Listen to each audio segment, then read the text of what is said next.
থাক থাক পেয়েছি পেয়েছি। কটা বাজে? ওটা 42-এর ট্রেন। ট্রেন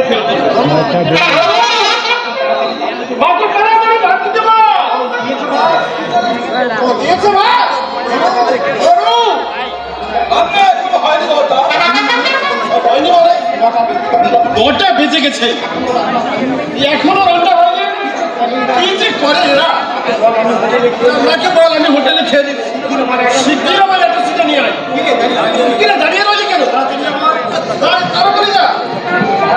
মার ভাত পুড়ে গেছে বলতা, হাতের ফ্যান গলাতে গিয়ে মার হাতটা পুড়ে গেছে। এরা দেখছি আমাকে শান্তিতে থাকতে দিবে না। মা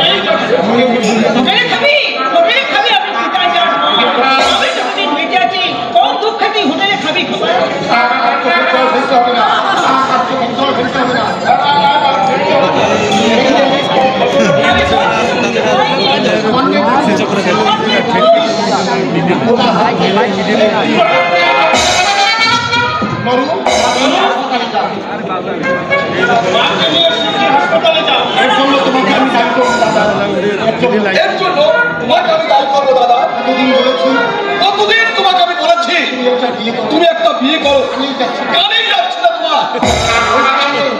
ঘরে একটা বউ থাকলে মাকে একটু শান্তি দিতে পারবো। বছরে 365 দিন সমানে খেটে যাচ্ছে মা। অসুখ বিসুখ না হলে বিশ্রামের প্রশ্নই উঠতো না। মানুষ তো আর যন্ত্রণায় দাদা, তোরা বুঝতে পারছিস না কেন ভাই? এই সামান্য মাইনে পেয়ে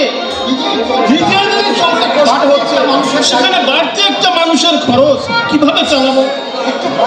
একটু বাস্তবটা বুঝতে শেখ দাদা।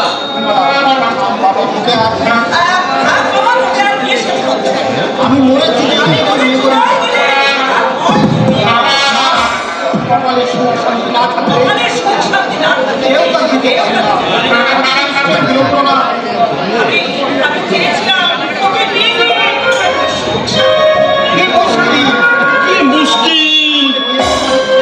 আসলে বিয়ে করবার ইচ্ছাই নেই তোমার। সেই পোস্টে চাকরি করে বিনয় না ও ছেলে নিয়ে নিয়ে সংসার করছে না, তাকে উপোস করে আছে। তোমার বন্ধু ওই দিব্যেন্দু দা। দেখ দরু, তোমার কাছে আমার একটা অনুরোধ দাদা, মাকে তুমি আর কষ্ট দিও না দাদা। আমি তোমাকে কথা দিচ্ছি, আমার টিউশনি করা 30 টাকাও আমি তোমার হাতে তুলে দেবো।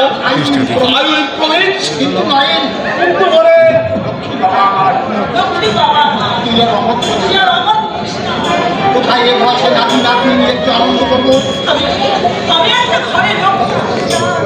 সেই সুখ থেকে তুই আমাকে বলছিস, মায়ের এই সামান্য দাবি মোবাইলে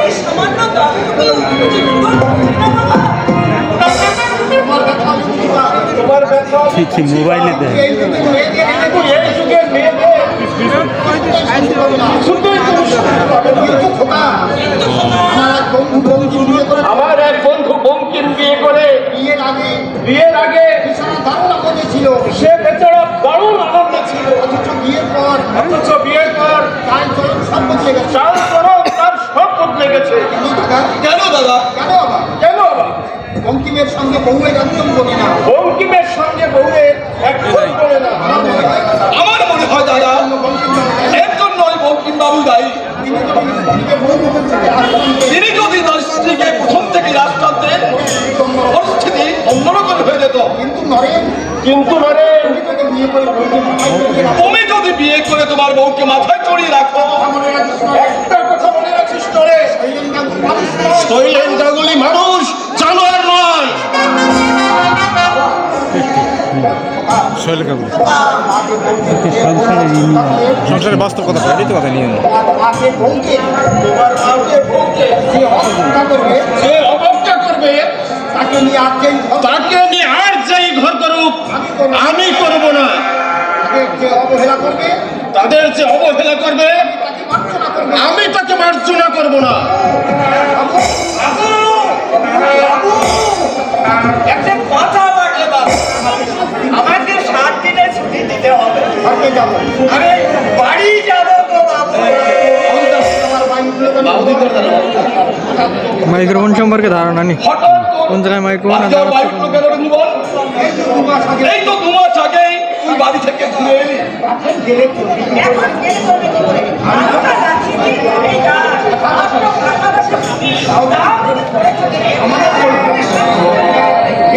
মা বাবা নেই, দেশে তো তোর মা বাবা নেই, বিয়েও করিস তাহলে দেশে কি বলো? দেশে গিয়ে কি করবি? আমি একটা বিয়ে করবো।